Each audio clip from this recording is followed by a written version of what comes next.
Hello fire signs, Aries, Sagittarius, Leo. Welcome to my channel. Welcome to your weekly reading. I'm very excited to be delivering these weekly messages to you, fire signs.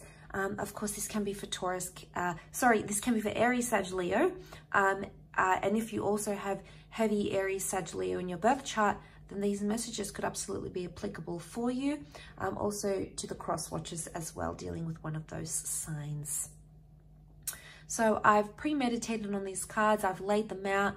I've wanted to present these cards to you because as soon as I saw the Knight of Pentacles come out with the Fool card, straight away I feel like someone's not taking a situation seriously, or there's a relationship that's not being taken seriously.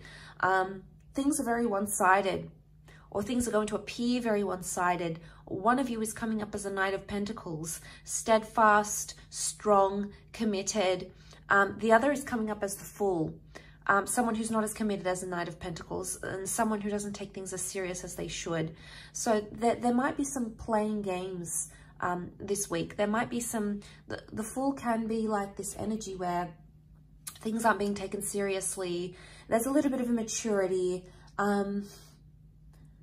You know, these sorts of things. There's a lot of communication happening with the Eight of Wands.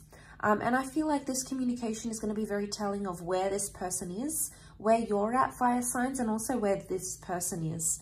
Now, it's not necessarily a bad thing. Sometimes a Knight of Pentacles can teach the Fool some things about being serious and being committed.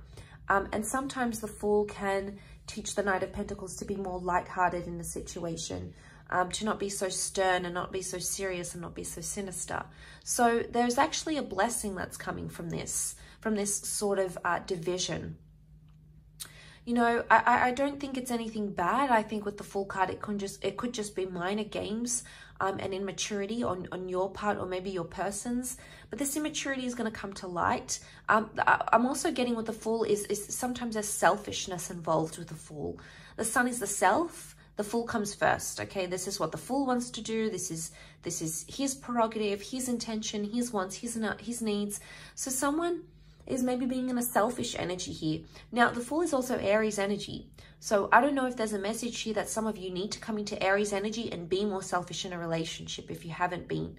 You know, create more time for yourself, to have that independence, to have those wants, needs met, because if there's something that you're wanting from this connection, you know, you should let it be known. But I also feel like the thing that comes to mind is needing self-love in a situation, or you needing time to yourself. Maybe I'm not getting a strong vibe of needing time to yourself. I would honestly say it's more that I feel like the Knight of Pentacles and the Fool give each other something that no one else can. And I feel like that exchange is going to be evidenced this coming week, because I'm seeing love in a situation. There's love present with the Queen of Cups. So even if you think someone's playing games, this person has actually developed, or you have actually developed very, you know, that you've developed care and concern and compassion towards each other. Now, because this reading is more catered for you, fire signs, it could very well indicate with the Queen of Cups that someone, you know they're playing games, you know they might not be serious, you know there's immaturity on their part, but in some ways you feel like you want to help them. In some ways you want to watch them grow, or in some ways you want to be around to watch that transformation. And I absolutely think it's very likely that you could be. I think with the Queen of Cups, there's love here, whether you're aware of it or not, whether you're intentionally aware of it, or whether there's more like, what I'm getting is like subconscious love. The Queen of Cups she's found something priceless. So you're finding something that's invaluable here, fire signs. And when we find something like that, we want to hold on to it. We want it in our lives. We want to enjoy it. We want to embrace it. We want to be around it. We want to have that in our experience. And who's to take that away from us? And I feel like it's a very...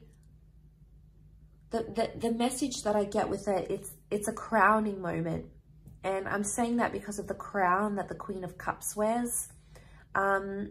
It's almost like a very rewarding or pivotal moment in this connection. And it could be soon after you start to see this division, or you may start to see this immaturity, or you may start to see that the two of you, despite being so different, actually give each other something that you both need.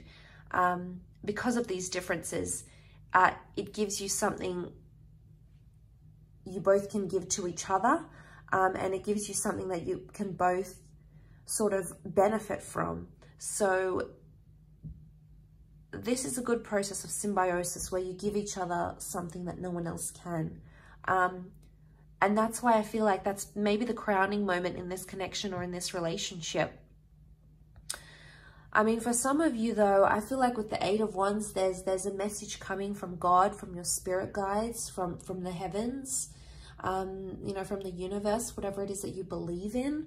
There's a message from a higher power, because you can see those 8 of Wands and they're lined up so eloquently, because there's a message here, and it's almost like you're being directed in a way. Now, this can also be this direction given, okay? That I'm getting that there may be, you may be very forward, or you may be very direct in what it is that you're wanting, or what it is that you're expecting. And that, I feel, is associated with the self, okay? Self mode, individuality, wants, needs, desires. So it's almost like you're advocating that. Now, that is what might be met with immaturity or foolishness, or this person might just be ignorant, okay? Ignorance isn't always bliss, but they might be ignorant in this situation, and that's what could cause you to see those contrasting differences between yourself and this person. Because the Knight meets with the Fool, and it's two very different walks of life. It's two complete different directions, different cultures, different upbringings.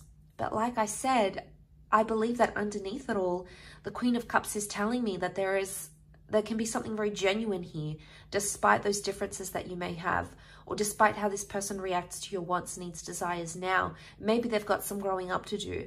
And maybe in some ways you feel foolish that you've taken part in this connection up till now, or you felt foolish for giving this person so many chances maybe.